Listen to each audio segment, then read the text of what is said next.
welcome to the True Metal Podcast, here with me, your host, Matthew Kessie. This is the final True Metal Rewind, as we have completed all our interviews for our new documentary series on Finnish monster metal band LORDI, called MonSTARs of Rock, the LORDI Story, which will be coming out in July of this year, everywhere on Acast, Spotify, YouTube, and wherever you're listening to me now. So the interviews being completed, we now move towards the editing phase, which is going to be a long and laborious but enjoyable phase, as we have over 50 hours worth of interviews completed, and to work through that is going to take quite some time. So at this moment, I would like to thank absolutely everybody that was involved in the project. Without your time, your passion for the project, none of it would have been possible at all. So thank you to every single person who was involved in it. And now we move on to our final True Metal Rewind, where we look back at our interview with Charlie and Marcus from Crypt of the Wizard, London's only heavy metal record shop. And if you stick around until after the interview, you will hear the final teaser for MonSTARs of Rock, the LORDI Story, this time in his first interview ever, an exclusive interview with True Metal Podcast. It'll be Hiisi, LORDI's newest bassist. So, until then, here is Marcus and Charlie of Crypt of the Wizard.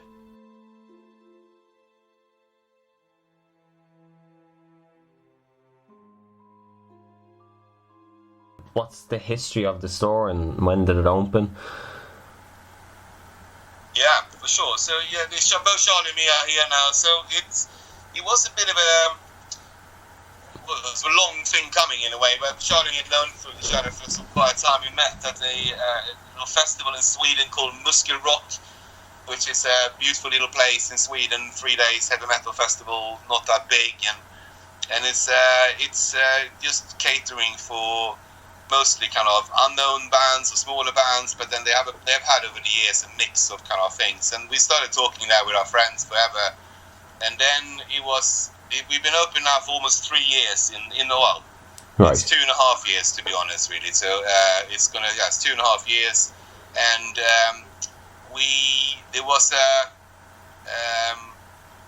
there was a moment at time where we sort of said, let's kind of try to do something, and we were all talking about kind of different things, and I had an opportunity to do something different from my previous career, and I got in. Charlie was very involved in this, and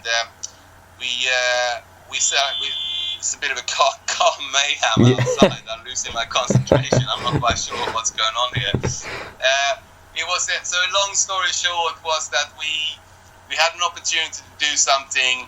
There was a challenge around kind of, where can we find everything? How can we set this up? But we thought together, let's just try to do it, and rather than talking about it, we started kind of sourcing records, finding a space, and then we were sort of into it, and it sort of had to happen, and that is how we started it in a way. And there's a longer background story to how we got to this, but in a way we had an opportunity to do something else. We didn't really think about the fact that there was no heavy metal record shop in London, but we were sort of aware of it, but that was not the point of the whole thing. The point was to kind of create space for us and for people who are into metal, where they can find records that normally maybe is online or difficult to find, and that's kind of what the premise is of where we started it. And Charlie's got a better kind of mouth than me, so I'm sure he will fill in on all the other stuff.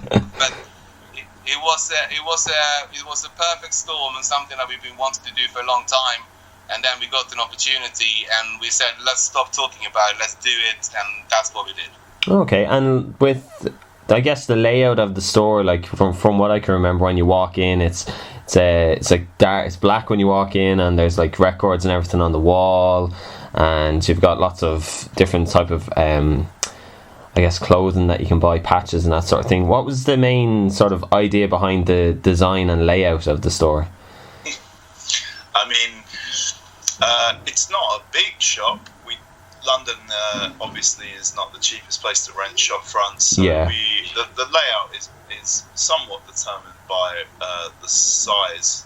It's roughly about 6 or 7 inches bigger than a shoebox. Right. So we made out with what we could, and the idea was to pack as much stuff in as possible and make sure no one left empty-handed. So that kind of determined the choice, but also there's aesthetic choices as well.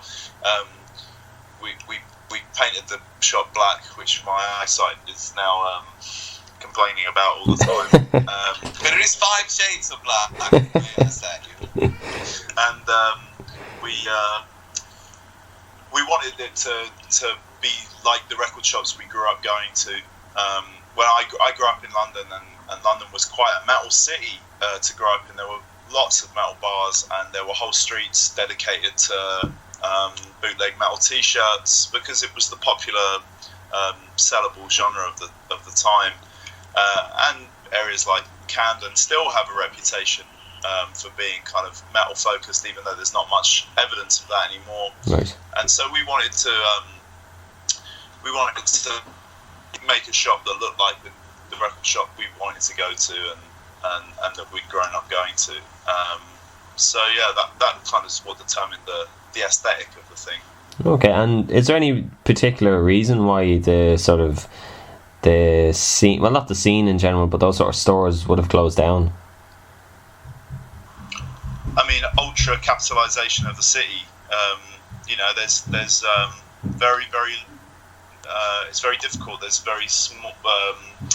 There's very few affordable spaces left in the city. It's dominated by chains and people with huge amounts of money that are able to push the rents. So the culture of London has been slowly eradicated to make way for more Pret-a-Manger's and Starbucks. And Yeah. It was very important to us that we were helping to try and make London have a thing that was interesting again, in a sense. It's always been an ambition of mine growing up here that at some point I would make a dent on the face of the city, and this shop has been that for me. I think it's a very, very metropolitan city, and that has its benefits, but it means a lot of people are here for a good time, not a long time. Right. So they come here to consume and not to affect the culture, and not to dig in with the scenes, not to be dedicated to a subculture, or not to create things. So there's a lot of people here to enjoy the spoils. I'm from here and I'm staying here, and so I want to do something that helps buoy the scene as much as possible. So this is hopefully a meaningful place for that reason. And obviously, when people first walk into the store, what are their reactions? I think there's a mixed reaction, but most of them is very pleased to be able to see physical products again. They're kind of amazed that these things exist, and we've had. I mean, it's not common ground, but there are people who've never seen a gatefold before in their life, which is kind of fascinating to me. But the feeling they get is that they walk into space where I think that they expect it to be in one way, but it's a small and nice vibe, and it's a friendly space, and but I think that's kind of what they take, and then it's all the artwork. So people who are into it and for different reasons, there is also kind of a visual kind of appealing when I get in. So I think that's what they are, and when they start looking at records, we sometimes hear them go, "Ooh." And that's the best thing we can hear, because they found something they didn't expect, or they found something that they wanted, or whatever that might be for them. But that's the kind of feeling they get when they get in here. Is kind of they're coming into a space that is looked after, and they can just be in here and roam and have a little look at things. And like Charlie said, always find something that they want to potentially take away with them. Okay. It's definitely like a nostalgia trip for some. Some people realise they've walked into the wrong record shop because there's another one next door that sells jazz, and and get a bit upset, freaked out. I got asked for the reggae section the other day, but hopefully for most, it's a destination. It's not something people stumble across. People have found out about us through our sort of online presence, which is quite prominent and a lot of fun because we get visited by a lot of people. We've had encounters with everyone from Messiah McCollin to Rob Halford, and photographing bands in front of the shop and whatever. It's become a real tradition. So people come here to sort of pay homage to the Wizard and come and see what we've got. So you often hear that, I wanted to come down here for ages. Yeah. So they've been sort of seeing it online, and then they might not live in London. And then that's one of the most common comments when I come in. So, I was meant to come in there for ages, and now I'm here. And that's great. That's just kind of welcome and enjoy it. That's the best thing we can do. Very cool. And how did the Rob Halford visit come about? He didn't come to the shop, but he came to an event we were involved in, and it was for the Ronnie James Dio Foundation. Some friends of ours who run a tattoo parlour in London called Parliament. Right. Commissioned a bunch of tattoo artists to paint Judas Priest leather jackets, and Rob came and hosted the event for the auction and gave a speech, and we were invited to come along, and I gave him a Crypt of the Wizard t-shirt, and we hadn't been open very long, and I gave it to him sort of sheepishly, expecting him to hand it to some assistant or whatever. But a week later, he was wearing it on his Instagram, holding a copy of Sad Wings of Destiny. Yeah, cool. That was a pretty proud moment. Same Cool. with, similarly with Tom G. Warrior, who went on our website and bought a t-shirt and wrote to us to tell us he'd done so to support us. With his kind of private credit cards. Could first spotted. And then, but visits to the shop was everyone. Recently Midnight were here. Mortis obviously comes by every time he's in town because we stole the name from one of his records. Messiah popped in. God, the list just goes on and on. It's ridiculous at this stage. It's become a sort of normal thing for bands to come through, and then of course a lot of young and underground bands as well getting started. We do a lot of record launches here as well. We have try and keep the shop really busy with events and signings. We had Necro Butcher from Mayhem signing his book here. Cool. We've had Dennis from Dunaway from the original Alice Cooper band were here, and it was amazing because the fans hadn't kind of seen him play with Alice Cooper for 38 years. When they got kind of 1 centimetre from him, it's just amazing feeling of kind of what we can create, and I mean that's part of it. The other thing is also we're lucky in the sense that there's a lot of tourism obviously to London, and anybody within metal, they come by, they kind of here either to go for a gig or they're here to visit the city, and then they come by. So we have a quite a hefty touristy kind of trade coming by, and it's often kind of weekend kind of territory where they sort of been here for a few days, so they're just going to be here. I mean, we had all sorts. We have the guy kind of just landed in Heathrow and searched heavy metal and found us, and then he took a taxi and then he left again for the airport. So it's all sorts of kind of people coming by. But so we've been lucky in that sense, and we have sort of created a destination that people want to come to, even though it's not in Camden, it's in East London rather than kind of where it's supposed to be. You see what I mean? But and that's been really great to have a little destination, and there's been growing up more record shops around us since we opened. So there's now kind of a little hub for all sorts of record shops, which is great. That's cool. And obviously you guys sell like a lot of a wide array of heavy metal based stuff. You got t-shirts, you got your vinyl, you got patches, that sort of thing.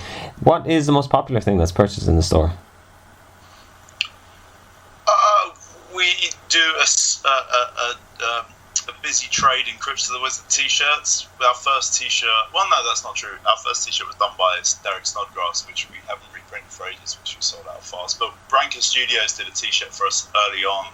I mean, he now does shirts for Black Sabbath, so he's really come along. But one of his early shirts was for us, and that flies. We try and keep busy with the t-shirts. We do new shirts all the time. We work with young artists and just keep it interesting, mostly kids from metal bands or punk bands or whatever have been doing stuff for us, which has been cool.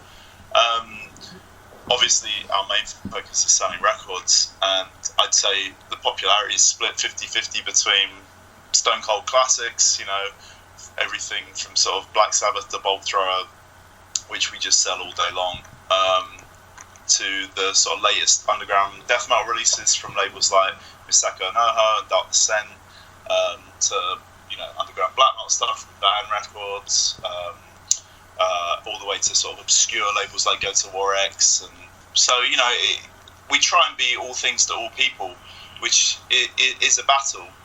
Calling yourself a heavy metal record shop, that means different things to different people. Some people come in expecting one thing, others expect another. And because we keep a relatively small stock and keep it moving, so that there's always new stuff in, you can come in one day and maybe it's dominated by Black and Death stuff. Other days maybe it's more classics and more doom. So it just depends kind of what's happening. We try and keep up with the scene, new releases, and there's a really busy and exciting European metal scene, which all the labels of which, like everyone from Iron Bonehead to High Roller, we keep a heavy stock of, and big labels, big underground labels like Nuclear War Now in the States. So we try and keep up with what's happening, and we get a mixture of people who are very, very, very knowledgeable, who are buying the latest underground record, through to teenagers buying their first Black Sabbath record, or older dudes who want a good listening copy of their favourite Raven record or whatever. So we try and spread it out. It's not always easy, but we do our best. Cool. And you guys obviously have introduced like an online element to the store, because you have your web store up and running as well. Is there a big difference between the amount of people that would visit the web store and that would go to the shop to purchase something? We decided to keep the web store very, very, very minimal to start with. Right. We want it to be a destination. We wanted, if we said if we were ever going to do a web store properly, we would like it to replicate the experience of the shop to some degree, obviously. Okay. And so we've kept it very minimal, just down to our t-shirts and, more importantly, our record label releases. We have our own label, and we've been steadily trying to pump out some really good underground metal spread across the subgenres from there. And then every now and again a choice thing that we feel needs good distribution, people should be able to access, and there's no one else selling it. So that's the focus, although there are plans to open a bigger web store. We've always been slightly anxious about how that might undermine the experience of the shop, because that's the most important thing for us.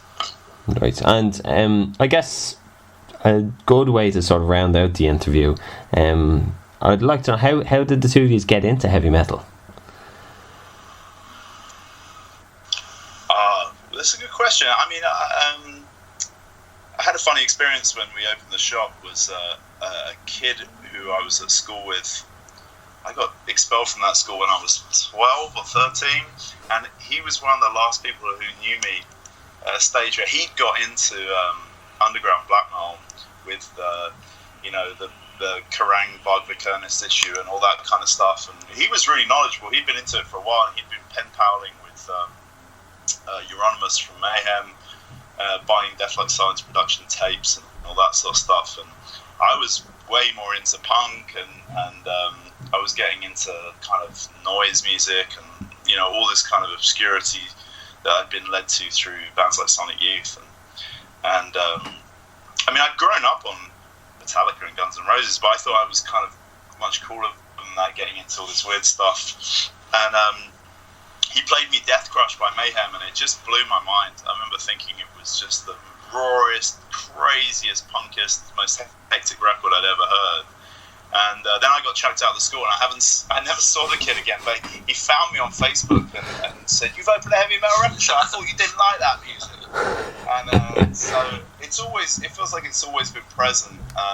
Whether it was the older brother of a friend or something who slipped me a record, but yeah, it's always been present one way or another. And like most people, I think it comes in and out of focus. But for me, it's been a lifelong passion, and this is kind of the end result of that passion. This is paying service back to the culture. So. Yeah, I mean, I grew up in Sweden in the early 80s. I also grew up in punk, so I sort of came to it from a slightly different angle.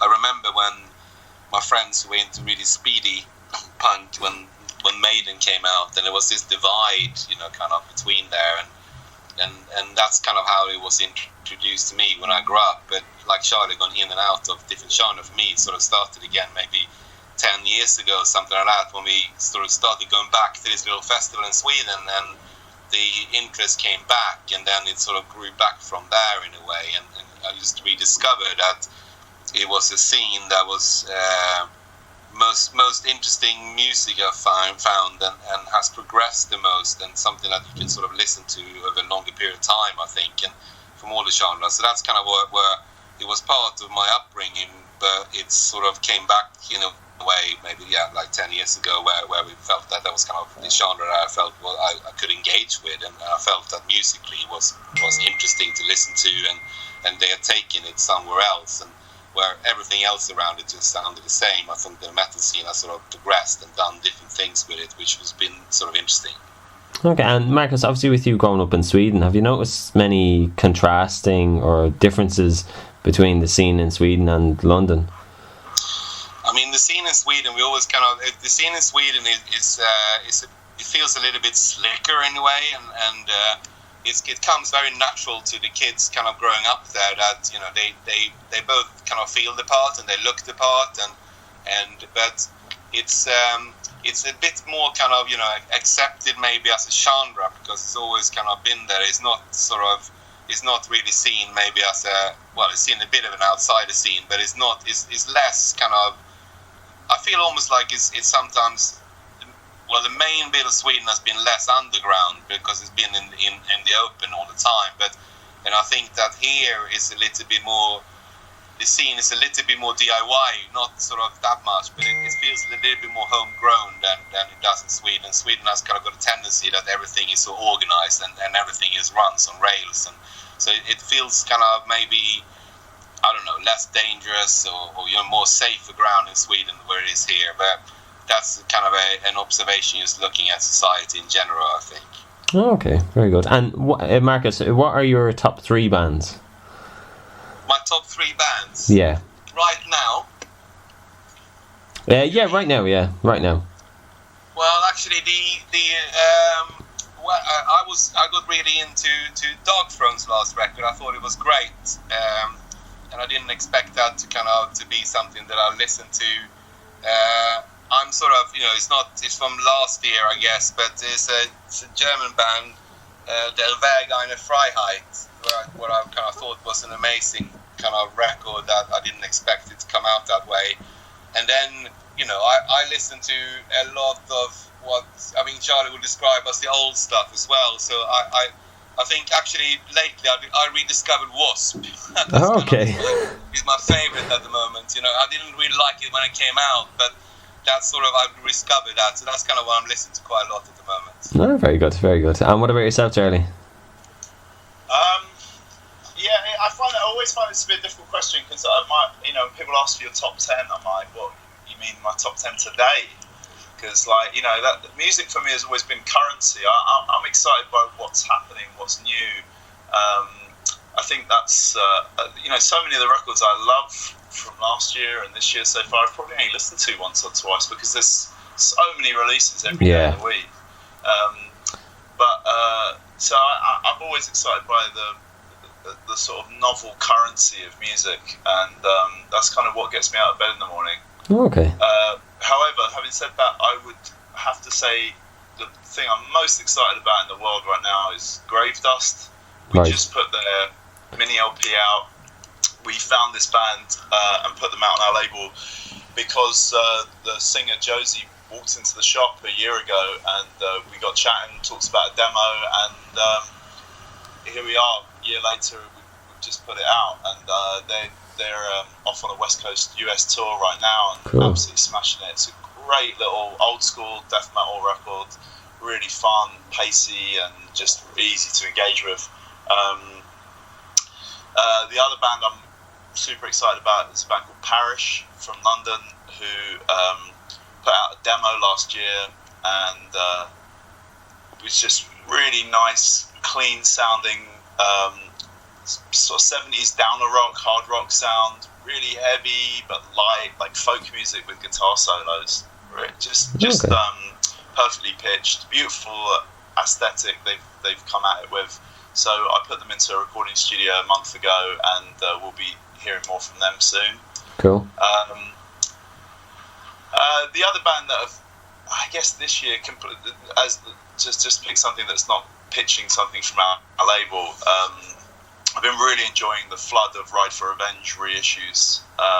They're one of those bands that kind of existed on the periphery of the underground for so long, so singular, knuckle-dragging, caveman sort of black metal with no blast beats or anything that would really indicate that it was part of the bigger genre. It's almost closer to harsh noise or power-electronics than black metal. And from that pool spreads so many other bands. There's the label that the main dude runs that puts out so much good stuff. It's like an endless sort of wealth of access to interesting things. But those records have been so hard to get for so long, and to have them all reissued in 1 year has been overwhelmingly fun for me. So that's what springs to mind anyway. Very cool. And if people want to find out anything about the store, or if there are any events going on, where can people find out about that? I think Instagram's our busiest point. It's an easy way to engage with people. We post all our events on Facebook too, and that's our main two channels. But come in and have a chat with us. That's the best way. That was Charlie and Marcus from Crypt of the Wizard. Make sure to check out their store. I know in these times it's impossible to physically check stores out, but please head to their online store and support amazing, dedicated heavy metal businesses just like theirs. So head to cryptofthewizard.com for amazing merch, LPs, patches, etc. So now we move on to a final teaser for MonSTARs of Rock, the LORDI Story. In his first interview ever, it's the demon of the deep, it's Hiisi, and this is him talking about how he joined LORDI.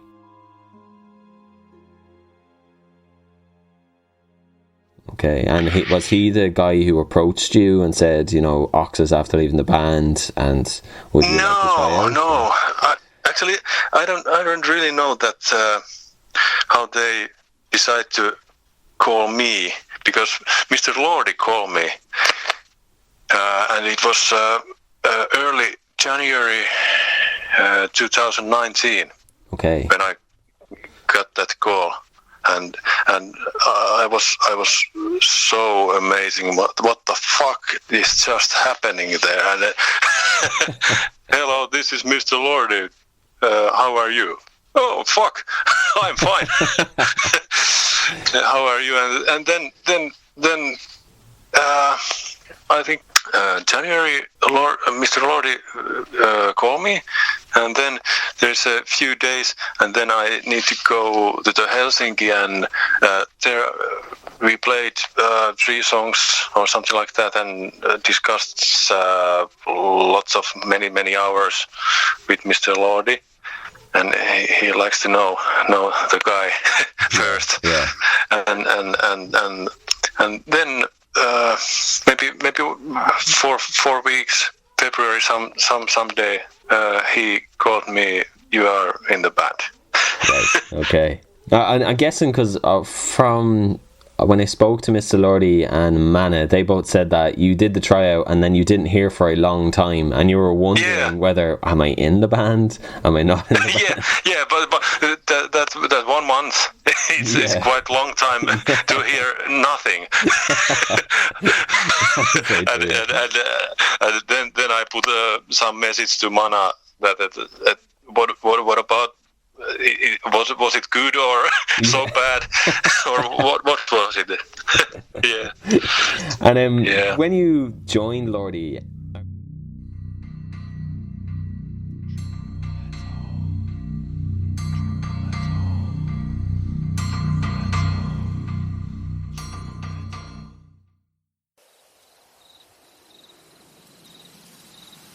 in a Midwest part of Finland lies a town called Rovaniemi, a town known for the Northern Lights, Santa Claus, the Arctic Circle, and reindeer.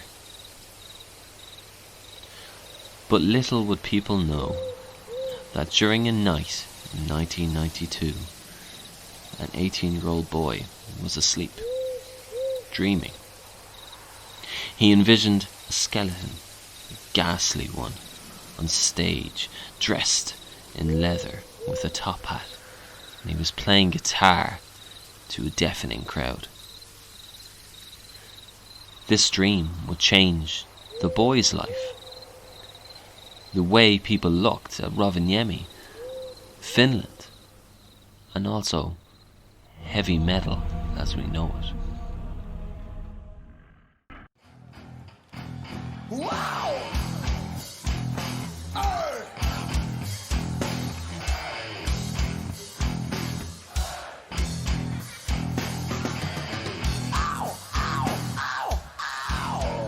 Brought to you by True Metal Podcast, a documentary series on Finland's very own monsters, LORDI.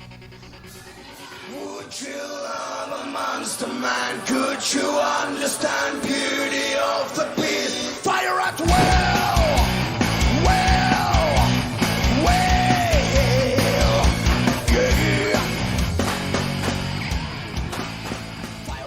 Featuring interviews with members of the past, such as Kita. LORDI's been there like 20 years. Yeah. So they are already legends. You know, exactly. In every way you look at it, they are legends.